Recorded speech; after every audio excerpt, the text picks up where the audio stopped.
Surgida entre Recife e Olinda, foi referência em transporte de passageiros, chegando a ser um dos maiores grupos empresariais do Brasil. A história da Anápolis começa com Marcílio Filizola. Sua trajetória no ramo de transporte começou cedo. Aos 19 anos, passou a trabalhar no escritório da empresa Pedrosa. Em 1952, comprou do seu amigo Lourival Bandeira de Melo o seu primeiro ônibus, que ele mesmo dirigia e consertava. Operando a linha do bairro de Beberibe ao centro do Recife, iniciando sua vida no transporte urbano.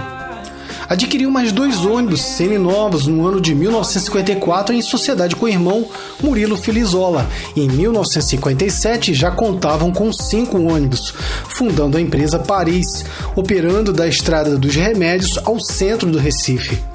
Em 1960 fundaram a empresa Anápolis com mais 2 sócios, Marconi Filizola e Edurval Souza Costa. Eles adquiriram da empresa Pedrosa a linha Cajueiro e compraram mais 18 veículos, totalizando 23 veículos, que ficavam guardados na garagem da Rua da Regeneração, em Água Fria. Aos poucos, Anápolis começa a crescer, operando as linhas que ligavam bairros de Olinda e Paulista ao centro do Recife. Entre os bairros atendidos pela empresa estavam Pau Amarelo, Janga, Casa Caiada, Bairro Novo, Jardim Atlântico e principalmente Rio Doce e Maranguape. Anápolis ingressa também no setor rodoviário, atuando em ônibus de turismo. A empresa também ganha a concessão da ANTT para operar uma linha interestadual, a Recife-Natal, Rio Grande do Norte. O grupo também mantinha ligações com empresas na capital potiguar, como a Cidade do Sol. A pintura da Anápolis também foi marcante. 3 barcos à vela na cor laranja combinavam perfeitamente com a saia verde que a empresa estampava nos seus ônibus. Algumas das principais linhas operadas pela Anápolis foram Maranguape 1, Maranguape 2, Pau Amarelo Varadouro, Jardim Atlântico, Rio Doce Conde da Boa Vista, Rio Doce Princesa Isabel, Rio Doce Príncipe, Rio Doce CDU, Conjunto Praia do Janga, Casa Caiada, Rio Doce Peixinhos, Municipal de Olinda. A garagem da Anápolis era uma das maiores do estado, situada no bairro de Rio Doce, em Olinda. A via que sediava o imóvel foi uma homenagem à empresa Avenida Anápolis, nome que permanece até hoje. A frota da Anápolis se mostrou bastante variada ao longo de sua história. Por ser uma empresa de grande porte, sempre investiu em tecnologias modernas para a época, buscando manter sempre um grau de qualidade no serviço prestado.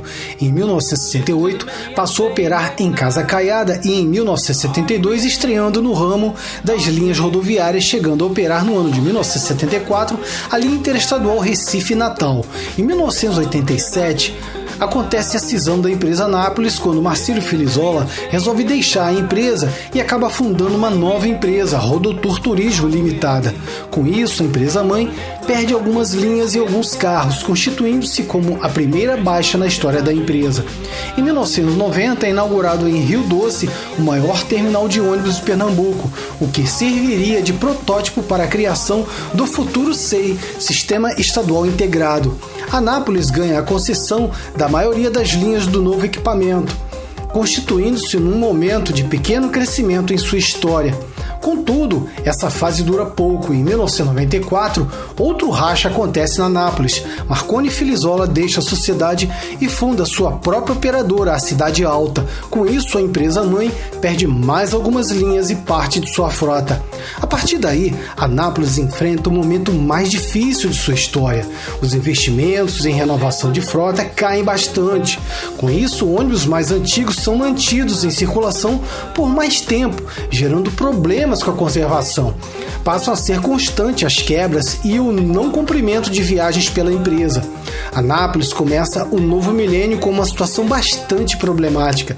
Sua frota tinha se reduzido a apenas 34 carros, bem menos que os mais de 200 que a empresa chegara a ter 20 anos antes. Por pressão da EMTU, a empresa passa a arrendar veículos de outras empresas, o que acarreta um aumento de custos, até que chega o fatídico dia, em 19 de abril de 2002, a MTU resolve suspender a operação da empresa por 90 dias. dias para ela se adequar. Contudo, a crise da Anápolis era um caminho sem volta.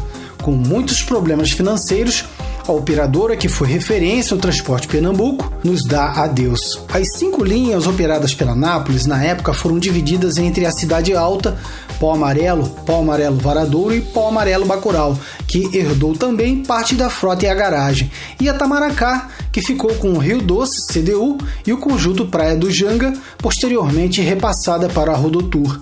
Essa notícia, publicada pelo Diário de Pernambuco em seu site, comenta a suspensão da empresa. Nos restam as lembranças das máquinas da Anápolis cruzando as ruas de Paulista, Olinda e Recife. Sem sombra de dúvidas, recordações da melhor qualidade que os donos fazem questão de guardar para sempre na memória. No final dos anos 90, a linha rodoviária Recife-Natal é vendida para a Progresso. A Anápolis passa então a concentrar sua operação no serviço urbano, numa tentativa de restabelecer-se. Contudo, isso não foi suficiente para contornar a crise.